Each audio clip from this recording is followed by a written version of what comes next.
Rising Pakistan کے معزز ناظرین، السلام علیکم ناظرین۔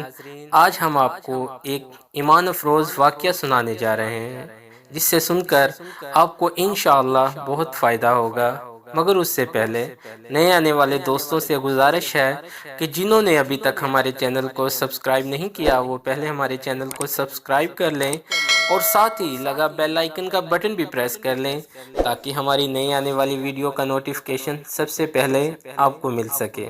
ناظرین، عبید اللہ ابن عمر رضی اللہ تعالی عنہ سے روایت ہے، فرماتے ہیں کہ میری عشاء اور فجر کی نماز کبھی جماعت سے نہ رہی تھی۔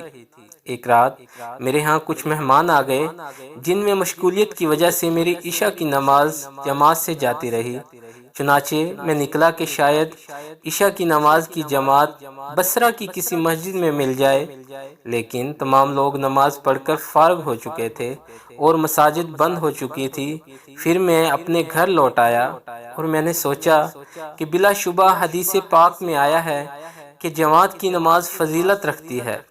اکیلے پر 27 درجے تو میں نے عشاء کی نماز کو 27 مرتبہ پڑھا، سبحان اللہ، اور خواب میں کیا دیکھتا ہوں کہ میں کیسی جماعت کے ساتھ ہوں کہ جو گھوڑوں پر سوار ہیں اور ہم مقابلہ کرتے ہیں ایک دوسرے سے، اور میں بہت ہانکتا ہوں اپنے گھوڑے کو لیکن وہ ان کے ساتھ نہیں مل سکتا۔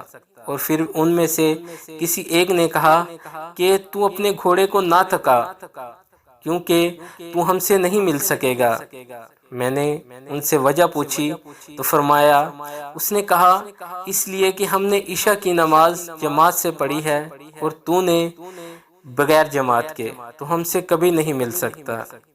ناظرین، آپ کو معلوم ہو چکا ہے کہ نماز جماعت کے ساتھ پڑھنے پہ کتنی فضیلت ہے۔ ہمیں اس بات پہ توجہ دینی چاہیے اور اللہ تعالی ہم سب کو نماز باجماعت پڑھنے کی توفیق عطا فرمائے۔ امید کرتے ہیں دوستو آپ کو آج کی ویڈیو اچھی لگی ہوگی۔